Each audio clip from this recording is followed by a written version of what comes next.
बिस्मिल्लाहिर्रहमानिर्रहीम अस्सलाम वालेकुम। आज मैं आपके साथ शेयर करूंगी ग्रेप्स का जूस बनाने का तरीका।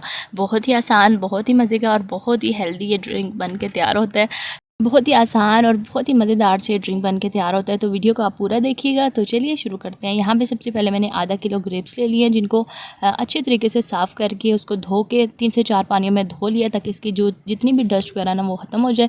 तो उसके बाद इसका ड्रिंक बनाते हैं। तो यहाँ पर मैंने एक ब्लेंडर ले लिया, उसमें मैं ये सारे ग्रेप्स डाल दूँगी। साथ ही 2 खाने के चम्मच या हस्बे ज़रूरत चीनी मैंने शामिल कर दिया, और 1 बड़ा मग जो है ये मैंने पानी का शामिल कर दिया। ये तीनों चीज़ें अभी शामिल करने के बाद मैंने इसको 1 मिनट तक ब्लेंडर को अच्छे से चला लेना है।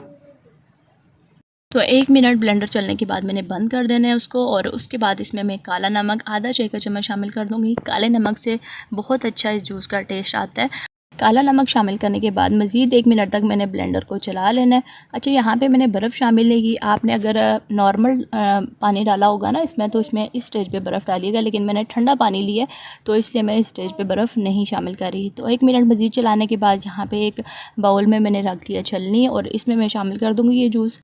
आप चाहें तो इसी तरीके से आप बग़ैर छाने इसको सर्व कर सकते हैं, लेकिन छोटे बच्चों के लिए अगर आप बना रहे हैं तो इसको छानना ज़्यादा ज़रूरी है, क्योंकि बच्चे बाज़ औक़ात जो अंगूर के छिलके होते हैं ना, उसकी वजह से जूस जो है वो पीना पसंद नहीं करते। तो यहाँ पे मैंने छान लिया इसको अच्छे से।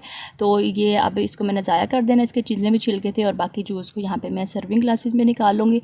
और इस तरीके से हमारा मज़ेदार सा जूस जो है ये रेडी हो चुका है। बहुत ज़्यादा हेल्दी है ये, छोटे बच्चों के लिए, बड़ों के लिए। एंड पे यहाँ पे मैंने थोड़ी सी बर्फ़ इसमें शामिल कर दिया, तकरीबन 2 क्यूब्स की जितनी। तो इस तरीके से हमारा मज़ेदार ये ड्रिंक जो है ये रेडी हो चुका है। इसके साथ ही मैं आपसे इजाज़त चाहती हूँ। अल्लाह हाफ़िज़, फ़ी अमान अल्लाह।